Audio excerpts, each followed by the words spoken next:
are guessing that we think maybe 100,000 people have attended, Kenneth? More, I think. More than 100,000 have RSVP'd, and we've consistently undershot ourselves by looking at the RSVP numbers for rallies all over the country. But can you imagine that? All over the country, 50 states in America. I think last July we got 100,000, more than 100,000. That's pretty good.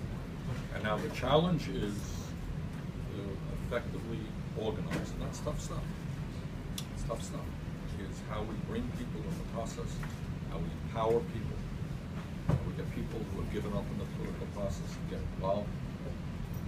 And I'm open, believe me, we do not have all of the answers on this thing. And one of the exciting things is every now and then I look at a newspaper and there's in Birmingham, Alabama, there were 300 people who came out to meet. We didn't know anything about it. We really did not. And that's happening all over the country. But you guys know as much as we do. We really do. So this is what this campaign, it's not top down. Did you want to say something? Yeah, I'm an organizer with United We Dream. We're the largest immigrant youth-led network in the country. And what I would like to see what you want to say to our organizers that are organizing around the criminal justice system. Absolutely. That makes money off of brown bodies and black bodies. Yes. And what is your vision for reforming? Very simple. We're going to get the private sector out of jails, that's for sure.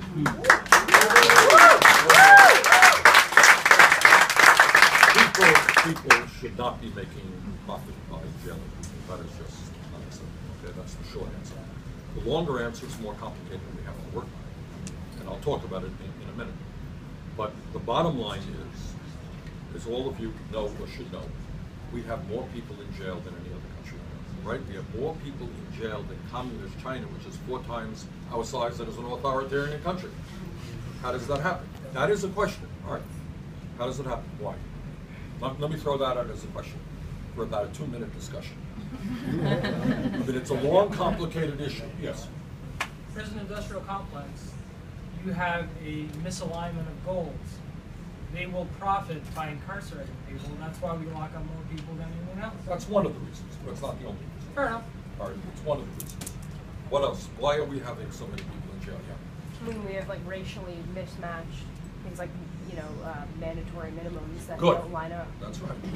All right. In other words, we are sending people to jail for nonviolent crimes, and that takes you to the whole issue of drugs, which is a huge issue, which we have to think through.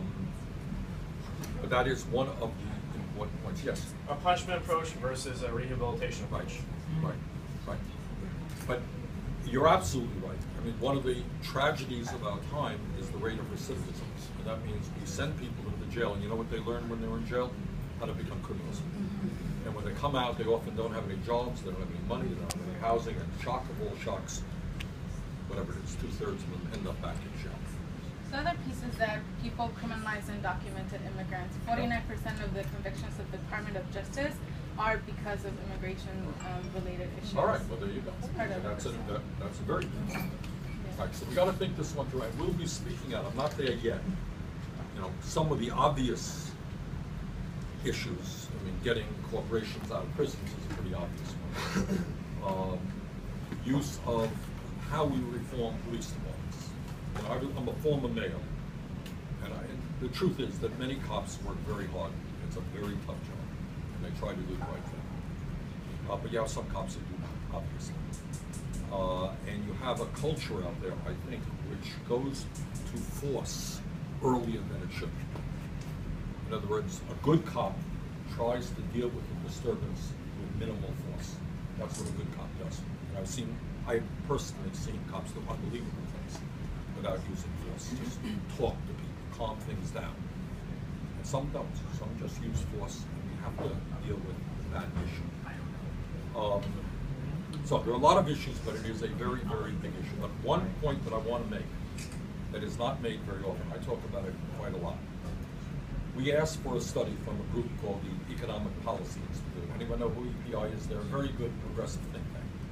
And we said to them, study the records, tell us what real... About 30 seconds. Okay. Well,